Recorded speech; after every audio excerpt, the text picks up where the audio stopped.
Hello， 大家好，我们是 Double 呼。前几天呢，我们去了一趟瑞士，所以就跟大家分享一下，我们这次瑞士之旅都带了哪些随身好物。这些都是自用物品，没有廣告成分。首先就是長途飛行中需要的一些好東西，展示。飛機枕，這是去年我們去意大利的時候買的，然後用了以後發現還蠻舒服的，是這樣子嗎？可是它是 U 型枕啊，就是 U 這樣的枕。啊，這樣會好一點。不然就是會這樣，它會有方向吧？不重要。啊，這個牌子呢，就是一個懶人沙發的品牌，然後所以它整個的做工，它的舒適感都是非常推的。哦，那為了打發長途飛行中無聊的時間呢，所以也需要帶一些娛樂設備。那我們就帶了 iPad 和 Switch。看我們這個殼買的還不錯，對，它像一個大冰棍。iPad 呢，就是我們會下一些喜歡的劇，在飛機上看，正好去飛歐洲的路上，大概10幾個小時可以一次看完。然後 Switch 的話呢，我最近在玩那個寶可夢之森，我們還可以玩那個馬里奧賽車，對，也蠻適合打發時間的。好耶！啊，然後我還帶了一本書。那為什麼帶書呢？是因為我喜歡看書嗎？並不是，因為你大概其實看一頁，你就可以睡2個小時，助眠神器。因為長途飛行中會很吵嘛，你會導致睡眠不好，所以我們最近買的這個 AirPods Pro Max 非常適合這個長途飛行中的降噪。那小胡呢，覺得這個有點重，所以他就帶這個AirPods Pro。我的就很 mini。對，但也可以起到降噪的作用。那這個是什麼？最後就是必備的蒸汽眼罩，因為它熱熱的，然後戴上去之後就可能會更加幫助睡眠。所以我反正上次從意大利飛回來的時候，我戴這個就可以好好睡覺。對，還會保濕嘛。接下來就是我們的重頭戲，攝影物件。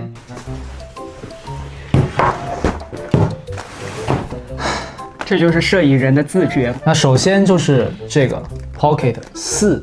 有沒有發現到，就是它這個封面，這裡就是瑞士的馬特洪峰哎。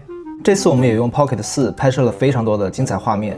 我覺得這一代的 D-Log 的色彩比上一代提升了很多，後期的調色空間也有非常大的提升。畫面一鍵裁切放大這個按鈕用起來也非常的便捷。當然，我今後也會針對 Pocket 4做相關使用的教學影片，大家可以期待一下。然後小胡的話，他就可以用我們以前的這個 Pocket 3。好像不是這麼用的。那這個東西是我最近淘來的一個雅西卡的 Mate 124G， 它是一台中畫幅相機，然後它的年齡可能比我爸都大，對。然後淘來就覺得成色還不錯。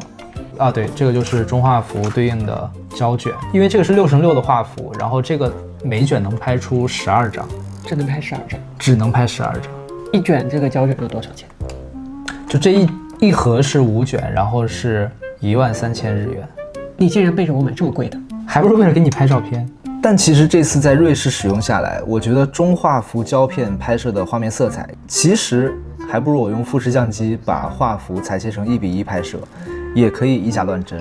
因為膠片相機的色彩表現太依賴沖掃效果了，而且考慮到120膠卷的拍攝成本現在實在太高了。那除非你是特別執着於膠片攝影，否則其實數碼相機只要你認真拍，也能取得非常不錯的效果。而且遠距離旅行帶這麼一台大家伙是真的重，所以這次旅行我就只拍了1卷，其他時間呢它都靜靜地擠在我的行李箱裡。那關於我是如何設置富士相機來獲得一個近似於120相機所拍攝的效果的，這個膠片模擬配方我也會分享在我頻道的 YouTube 會員貼文裡，感興趣的朋友呢加入這個 Pro 會員就可以看到了。這個是什麼？這位兄台問得好，為了拍攝這個取景器裡面的畫面呢，我就給他買了一個拍攝它取景器的一個支架。其實這次旅行我們根本沒帶這個支架，因為背包實在太重了。那所以就像前面所說的，長距離旅行輕便的背包才是內容創作的關鍵。誒，大家是不是以為我會在這裡加廣告？當然我很想有，但是我還沒有接到，所以甲方爸爸可以看看我。那為什麼還有個膠片機啊？因為這個是120膠卷，然後這個是135膠卷，然後120的話它可能就比較適合一些風光大片，那135膠卷呢就適合我們日常的一些吃喝玩樂的拍攝呀。這台相機是一次性的，就是它拍完以後就用不了了，然後它一次能拍27張。前2天我試過以後，覺得效果我還蠻喜歡的，而且這個也更加輕便一點，比起剛才的120啊。對，這個不然就你拍好了。好啊。你自己在旅行中斟酌，就是27个瞬间。那我要考慮一下。然後這台就是我們吃飯的家伙，我們的老演員了。有老演員，就是富士的 X100 代。這次呢，跟以前不同的是，我還給它配了一個增距鏡。加了這個增距鏡以後呢，它的虛化會增強，而且它可以拍到它1.5倍的焦距，也就是說它可以拍得更遠一點。對。沒了吧？還有嗎？還有。天哪！這個就運動相機，對，我說我最近也蠻常用的 Insta360的 S Pro， 然後它就主要是可以記錄一些第一視角的畫面。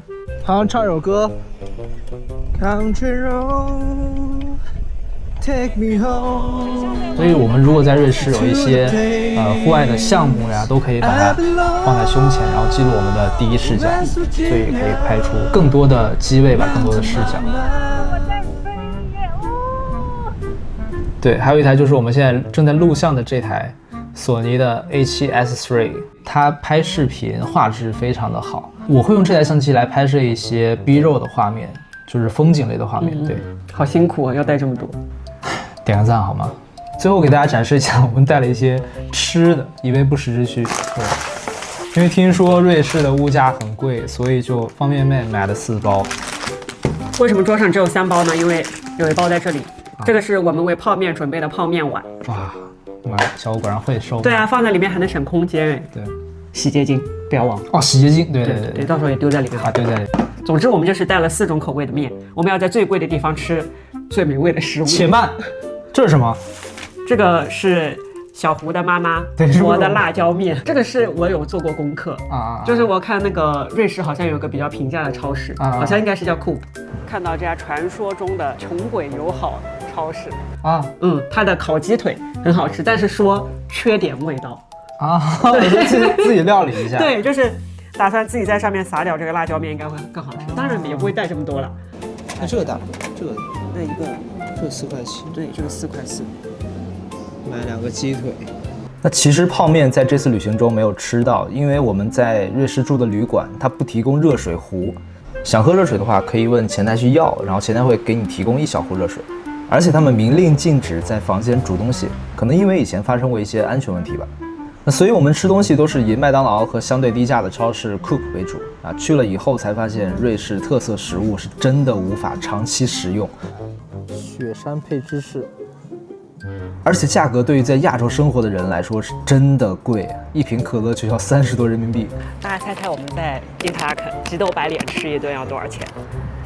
答案是58.9瑞郎，約等於500人民幣。然後我們吃了什麼呢？就是一份意麵加一份燴飯加一杯拿鐵，還沒吃飽。